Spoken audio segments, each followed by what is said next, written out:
Hello everyone. Today we are going to discuss about responsibility accounting. That is the last unit of your paper, which is the name of accounting for planning and control. As you know, this is the last unit and this unit is entirely theoretical background. Okay, now we come on responsibility account.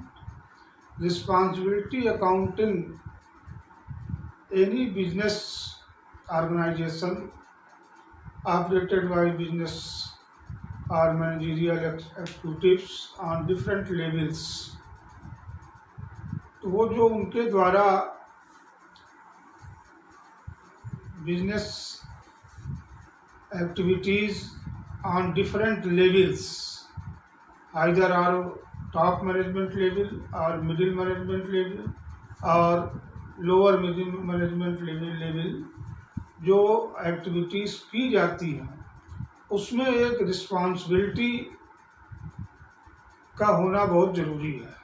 अब responsibility accounting जैसा नाम है इस paper का, तो इसका मतलब यह नहीं है कि इसमें हम कोई जर्नल लेजर या कोई चीज़ किया जाएगा, ऐसा कुछ नहीं है। रिस्पॉन्सिबिलिटी मतलब जैसा आप समझते हो कि जो भी कार्य जिस भी पर्सन्स को जिस लेवल पर जो काम दिया जाए उसको रिस्पॉन्सिबिलिटी हो, अकाउंटेबिलिटी हो। किंतु जनरली लोग रिस्पॉन्सिबिलिटी और अकाउंटेबिलिटी में वो एक ही समझते हैं, एक बहुत माइनर डिफरेंस लोग समझते हैं। किंतु यहाँ पर बिजनेस ऑर्गेनाइजेशन में रिस्पॉन्सिबिलिटी अकाउंटिंग ये है, एक्चुअली नाम तो रिस्पॉन्सिबिलिटी अकाउंटिंग का है किंतु एक्चुअली वो अकाउंटेबिलिटी से ही संबंधित है। वैसे हम आपको ये बतला दें डिफरेंस जो थोड़ा दोनों में है वो एक डिफरेंस है। जैसे difference between responsibility and accounting, तो रिस्पॉन्सिबिलिटी यदि किसी को कोई किसी कार्य के लिए रिस्पॉन्सिबल किया गया तो उसमें उसके एक्सेप्टेंस की बात नहीं है। किंतु अकाउंटेबिलिटी का मतलब ये हो जाता है कि जो जिस काम को उसको जिस कार्य के लिए उसे अकाउंटेबल किया गया है उसमें उसकी स्वीकृति है और उस कार्य के न होने पर उसकी पूर्ण जिम्मेदारी लेगा, उसको जवाबदेही बनती है। किंतु वहीं रिस्पॉन्सिबिलिटी में हम उनसे जवाबदेही की उम्मीद नहीं करते, यह अपेक्षित है कि वह इस कार्य के लिए रिस्पॉन्सिबल है, उन्हें करना चाहिए, उनसे थोड़ा बहुत बातचीत किया जा सकता है। किंतु अकाउंटेबिलिटी में उनकी वो बाध्यता है। बहरहाल यह एक अंतर था रिस्पॉन्सिबिलिटी और अकाउंटेबिलिटी में। जहाँ तक रिस्पॉन्सिबिलिटी अकाउंटिंग का संबंध है, इसमें हम जो बिजनेस ऑर्गेनाइजेशंस होते हैं डिफरेंट लेवल पर, जो ये ऑर्गेनाइजेशन चार्ट अभी हम आपको बनाकर दिखाएंगे, उसमें यह होता है कि जिस भी लेवल पर जो वर्क जिसको असाइन किया गया हो वह वर्क उससे पूरी तरह से रिस्पॉन्सिबिलिटी के साथ वो करे और इसकी अकाउंटिंग, इसका अप्रेजल, इसका जो है परफॉर्मेंस रिपोर्ट हर लेवल पर तैयार किया जाता है, किया जाना चाहिए।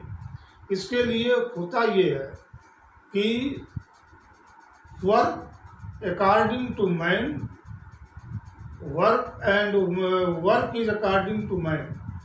जिस काम के लिए जो व्यक्ति सुटेबल हो उसी को वो काम दिया जाए, जो काम जिस व्यक्ति के लिए सुटेबल है उसको वो काम दिया जाए। उससे ये होगा कि उस व्यक्ति के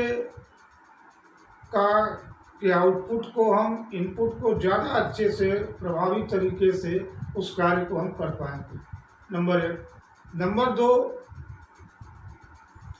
अब हर ये आप जान लीजिए कि मैनेजमेंट के हर लेवल पर यह अंडरस्टूड है कि जो भी कंसर्न में इंटरप्राइजेज में उपलब्ध रिसोर्सेज हैं उनका मैक्सिमम यूटिलाइजेशन करके कास्ट को कंट्रोल करें, जिससे कि प्रॉफिट की स्थिति हमारी साउंड हो सके। इसी संदर्भ में institute of chartered accountants and works of India ने रिस्पॉन्सिबिलिटी अकाउंटिंग को डिफाइन किया है, उसे आप जरा सुन लें।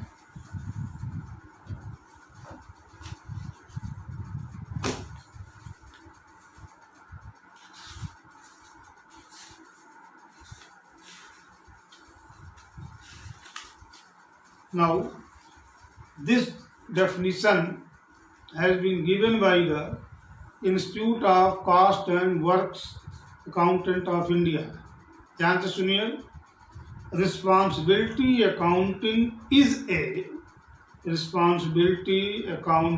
is a system of management accounting under which accountability is established according to the responsibility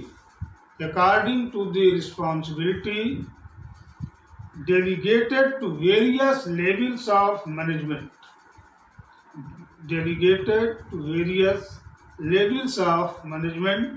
and a management information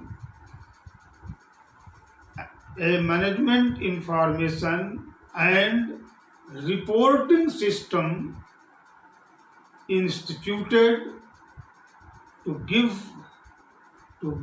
adequate feedback in terms of the delegated responsibility. Under this system,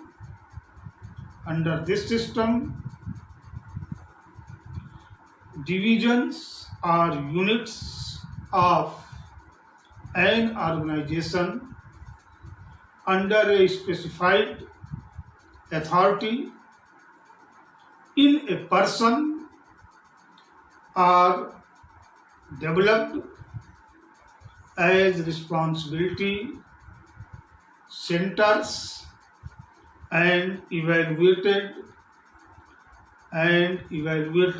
individually for their performance. इस definition से यह स्पष्ट है कि different level पर जिस भी personal को जो वर्क दिया जाए उसको रिस्पॉन्सिबिलिटी होगी और उसके वर्क परफॉर्मेंस का अप्रेजल होगा, स्क्रूटनी होगी। और साथ ही साथ अब इसको यहाँ पर ऐसे हम समझा दें, एक एग्जाम्पल से आप इसको समझ सकते हैं कि जिस समय इस ऑर्गेनाइजेशंस का तो डिफरेंट जो बांट दिया जाता है, प्रोडक्शन यूनिट अलग है, सेल यूनिट अलग है, परचेज यूनिट अलग है। इस तरह मान लीजिए किसी एक सेक्शन का जो इंचार्ज होगा, मैनेजर होगा, उसको कहा गया कि भाई आप अपने सेक्शंस का 1 साल का कॉस्टिंग बजट बनाकर दें। अब वो उस अपने विभाग का, अपने सेक्शन का पूरा एक साल भर का कॉस्टिंग बजट बना करके मैनेजमेंट को दे देगा। और सपोज कीजिए मैनेजमेंट ने उसके दिए गए कास्ट स्टेटमेंट को, बजट को अप्रूव किया, कहा कि ओके आप इसके अनुसार आपके विभाग का काम आप कीजिए, सैंक्शन कर दिया। अब उस मैनेजर की रिस्पॉन्सिबिलिटी है कि वो जो बजट उसने बना करके दिया था अकॉर्डिंग टू दैट बजट वो काम हो। अब इन केस यदि मान लीजिए नहीं हो पाता है, कुछ फ्लैक्चुएशन होता है, कुछ वेरिएंस आता है, कमी बेसी होती है, ऐसी स्थिति में उसकी जिम्मेदारी भी होगी, नंबर 1। नंबर 2, वह उस वेरिएशन का एनालिसिस भी करेगा कि ये चीज़ें कहाँ हुई। इसके संदर्भ में एक बात और है कि कास्ट को यहाँ पर हम 2 पार्ट में डिवीज़न करते हैं। पहला कंट्रोलेबल कास्ट और दूसरा नॉन कंट्रोलेबल कास्ट, नियंत्रणीय लागत और अनियंत्रणीय लागत। तो कंट्रोलेबल कास्ट जो होते हैं जैसे मटेरियल, लेबर, ओवरहेड्स एक्सेट्रा, इसकी तो कंट्रोलिंग की जा सकती है, इसकी रिस्पॉन्सिबिलिटी, इसकी अकाउंटेबिलिटी संबंधित सेक्शन का जो इंचार्ज है, हेड है, उसके ऊपर आएगा।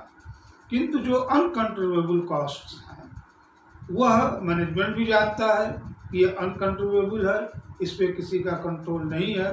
फॉर एग्जाम्पल डेप्रिसिएशन, तो डेप्रिसिएशन पे किसी का कंट्रोल नहीं है। रेंट, टैक्स, तो कुछ इस तरह के जो खर्चे हैं जिन पर किसी का कंट्रोल नहीं है, उसे हम जो है नॉन कंट्रीब्यूएबल कॉस्ट कहते हैं। अब कंट्रीब्यूएबल कॉस्ट को मंथली रिपोर्ट उस सेक्शन के इंचार्ज की जिम्मेदारी है कि वो अपने विभाग का पर इतना इफेक्टिव कंट्रोल रखे कि उस विभाग का जो है वो चीज़ें जो बजट बनाया उसके अनुरूप हो। सपोज कीजिए कि बजट से कुछ प्लस माइनस होता है तो उसका एनालिसिस करेगा, एनालिसिस करके कि वेरिएंस क्यों आया, कैसे आया, और इसकी रिपोर्टिंग अपने ऊपर के अधिकारी को देगा और वो अधिकारी अपने ऊपर के अधिकारी को देगा और अकॉर्डिंग टू टॉप एग्जीक्यूटिव जो होंगे वह उस पर निर्णय लेंगे कि ऐसा कैसे होगा, ऐसा नहीं होना चाहिए। अब दूसरी बात, इसी संदर्भ में एक हमने चार्ट बनाया है, आप लोग देख लें इसको और अच्छी तरह समझ पाएंगे। हियर इज ऑर्गेनाइजेशन स्ट्रक्चर, किसी कंसर्न का हो सकता है, जिसका चीफ एग्जीक्यूटिव ऑफिसर ऑब्लिक या जनरल मैनेजर, एक टॉप का अधिकारी हो गया CEO या जनरल मैनेजर। उसके बाद उसने अपने वर्क का डिवीज़न किया, उसके अंदर मान लीजिए उन्होंने 3 डिवीज़न किया। पहला डिविजनल मैनेजर 1, दूसरा डिविजनल मैनेजर 2, तीसरा डिविजनल मैनेजर 3। अब फर्स्ट डिविजनल मैनेजर का जो है के अंडर में जो है 2 आ गए, एक मार्केटिंग मैनेजर एंड दूसरा प्रोडक्शन मैनेजर। ओके, अब मार्केटिंग मैनेजर का सब डिवीज़न हुआ purchase manager, sales manager. Sales manager के अंडर में सब डिविजन्स हुए, area sales manager 1, 2, 3, 4 according to work, ये 4, 6 की संख्या से ज़्यादा भी हो सकता है। और उनके अंडर में sales representative, sales representative, sales representative, ये नीड के अनुसार, आवश्यकता के अनुसार इनकी संख्या कम बेसी होगी। अब देखिए एक CEO ने वर्क को इस तरह से डिवीज़न किया कि यहाँ तक उसकी आ गई। अब रिस्पॉन्सिबिलिटी अकाउंटिंग इनकी हिस्से, इनकी हिस्से, इनकी हिस्से, इस तरह से ये चलता जाएगा। इसी तरह आइए सेकंड प्रोडक्शन मैनेजर। अब प्रोडक्शन मैनेजर में 3 जो है सेक्शन हो गए, मेन लाइन, दूसरा असेंबली सेक्शन, तीसरा मेंटेनेंस सेक्शंस। अब इनमें जो है तीनों सेक्शंस में सुपरवाइजर्स होंगे, सुपरवाइजर के अंडर में वर्कर्स होंगे। अब सभी जगह देख रहे हैं, तो अब ये जो मान लीजिए ये सुपरवाइजर हैं, इनके नाम अलग हो सकते हैं, मैनेजर हो सकता है, इनको अपने सेक्शन का बजट बनाना है और उस बजट के अनुसार ये इनकी रिस्पॉन्सिबिलिटी है कि यह उसके परफॉर्मेंस को अकॉर्डिंग टू दैट बजट ये कर सकें। अब इसके बाद इन हर लेवल पर एक जो है रिस्पॉन्सिबिलिटी सेंटर भी होता है, एक्सपेंसेस के संदर्भ में या कॉस्ट के संदर्भ में, प्रॉफिट के संदर्भ में प्रॉफिट सेंटर, और आजकल एक नया कंसेप्ट आ गया है इन्वेस्टमेंट सेंटर। इन्वेस्टमेंट सेंटर जो नया आया है, जस्ट पहले तो जान लीजिए कि एक्सपेंस या कॉस्ट सेंटर का वहाँ का मतलब ये है कि उस रिस्पॉन्सिबिलिटी सेंटर में ये उनका काम है कि खर्चों पर वो या जो लागत है उस पर वो ध्यान दें। After that profit centre, profit centre का जो इंचार्ज होगा वह कॉस्ट एंड रेवेन्यू दोनों को उसको देखना है कि क्या हमारी कॉस्टिंग आ रही है, क्या हमको इस सेक्शन से रेवेन्यू आ रहा है। और इन्वेस्टमेंट सेंटर नया कंसेप्ट आया है, वो इसमें ये देखा जाएगा कि जो अब आइए इसी संदर्भ में आपको कुछ जो है चीज़ें रिस्पॉन्सिबिलिटी अकाउंटिंग के बारे में बताते हैं। Main features of the responsibility accounting. Number 1, determination of functional area. Determination of functional area. Number 2, classification of costs on the basis of cost centres. Third, separate collection of non controllable cost, जिसकी अभी हमने चर्चा की थी। Number 4, proper classification of controllable cost. And last, reporting of work performance.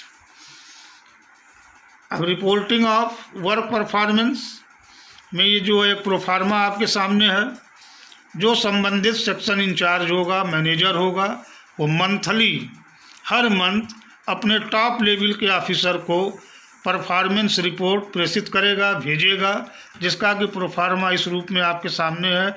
यहाँ एक department, यहाँ नाम उस डिपार्टमेंट का लिखा जाएगा। परफॉर्मेंस रिपोर्ट मंथ्स एंडिंग, महीने के अंत में ये रिपोर्ट तैयार की जाती है। इसमें अमाउंट के 3 कॉलम बना हुआ है, एक पर्टिकुलर्स। पर्टिकुलर्स में देखिए, ध्यान दीजिए, कंट्रीब्यूएबल कॉस्ट।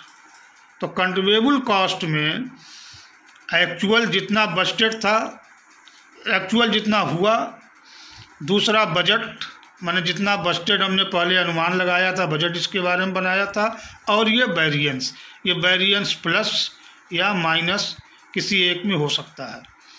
इसी तरह डायरेक्ट लेबर, डायरेक्ट एक्सपेंसेस और भी जो कंट्रीब्यूएबल कास्ट के वेरिएंट होंगे, उनका यहाँ पर जो है एक्चुअल कितना खर्च हुआ, कितना बजटेड था, क्या वेरिएंस आया, ये जो है हर महीने की ये रिपोर्ट बनेगी। यहाँ इसका टोटल होगा। After that allocated and uncontrollable cost, जो ऐसे कास्ट भी इस सेक्शन में हुए होंगे जो अनकंट्रीब्यूएबल हैं, जैसे डिप्रिसिएशन हो सकता है, रेंट हो सकता है, इंश्योरेंस हो सकता है, और भी बहुत इस तरह की चीज़ें हो सकती हैं।